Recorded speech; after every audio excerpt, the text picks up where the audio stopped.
नमस्कार। चलिए आज प्रेमानंद महाराज जी की अद्भुत जीवन यात्रा को समझते हैं। ये एक ऐसी कहानी है जो आस्था, अनुभव और बहुत ही गहरी शिक्षाओं से भरी हुई है। तो आइए इस प्रेरणादायक सफर की शुरुआत करते हैं। जरा सोचिए, इतनी छोटी सी उम्र में ही ये विचार उनके मन में कितनी गहराई से बैठ गया था। ये एक वाक्य, बस ये एक लाइन उनके पूरे जीवन का सार बन गई और यहीं से उनकी असाधारण यात्रा की शुरुआत हुई। तो उनकी कहानी शुरू होती है उनके बचपन से, जिसकी जड़ें आध्यात्मिकता में बहुत बहुत गहरी थीं। देखिए, जहाँ दूसरे बच्चे खेलने कूदने में मस्त रहते थे, वहीं महाराज जी का मन तो रामायण, भजन और कीर्तन में ही रमा रहता था। बचपन से ही भगवान कृष्ण और खास तौर पर राधा रानी के लिए उनका प्रेम इतना गहरा था कि यही उनके जीवन की दिशा तय करने वाला था। अब जैसे जैसे वे बड़े हुए, ये जो सांसारिक दुनिया है ये उन्हें अपनी ओर खींच ही नहीं पाई। और फिर उनके जीवन में एक ऐसी निर्णायक मुलाकात हुई जिसने हमेशा हमेशा के लिए उनकी दिशा ही बदल दी। एक संत के ये शब्द उनके लिए एक चिंगारी की तरह थे। इसी एक बात ने उन्हें सांसारिक जीवन को त्याग कर संन्यास को पूरी तरह अपनाने की आखिरी प्रेरणा दे दी। फिर उन्होंने पूरे भारत की यात्रा की और वेद पुराण जैसे बड़े बड़े धर्म ग्रंथों का गहरा अध्ययन किया। इसी ज्ञान और अनुभव का ये असर था कि जब वो प्रवचन देते थे तो उनकी वाणी में इतना प्रेम होता था कि सुनने वाले भक्ति के आंसुओं से भीग जाते थे। उनकी आध्यात्मिक यात्रा तो ऊंचाइयों पर थी, लेकिन अब उनके शरीर को एक बहुत ही गंभीर, एक जानलेवा परीक्षा का सामना करना था।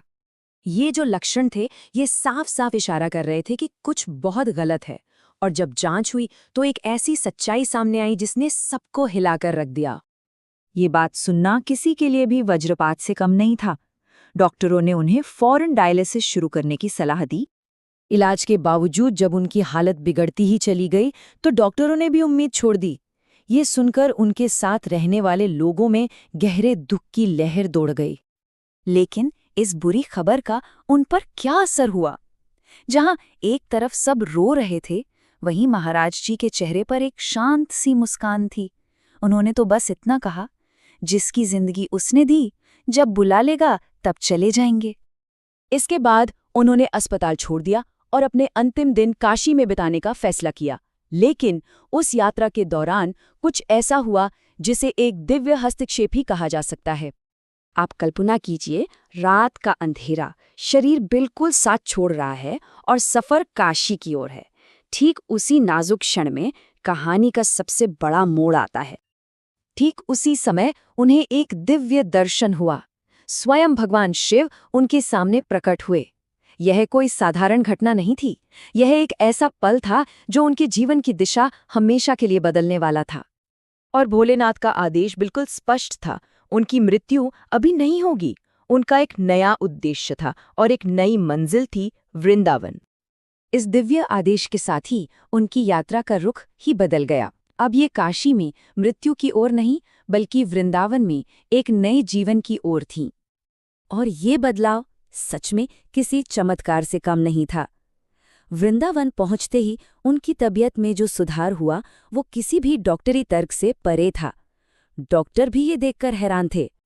तो इस चमत्कारी सुधार का कारण क्या था? महाराज जी के अनुसार ये पूरी तरह से राधा नाम की शक्ति का ही परिणाम था। इस नए जीवन के साथ उन्होंने वृंदावन में अपना मिशन शुरू किया, उस मूल संदेश को दुनिया तक पहुंचाना जिसके लिए उन्हें बचाया गया था। उनकी शिक्षाएं बहुत ही सरल लेकिन गहरी हैं। ये 3 सिद्धांत उनके सभी प्रवचनों का आधार हैं और यही वो बातें हैं जो आज लाखों लोगों को प्रेरित करती हैं। आज भी उनकी किडनी की समस्या बनी हुई है, लेकिन वो कहते हैं कि यह ईश्वरीय शक्ति ही है जिसके बल पर वे अपनी सेवा और उपदेश जारी रखे हुए हैं। और हम इसी गहरे विचार के साथ इस यात्रा को समाप्त करते हैं। ये एक वाक्य हमें याद दिलाता है कि सच्ची भक्ति शरीर की सीमाओं से कहीं परे है। ये तो पूरी तरह से मन और आत्मा का समर्पण है।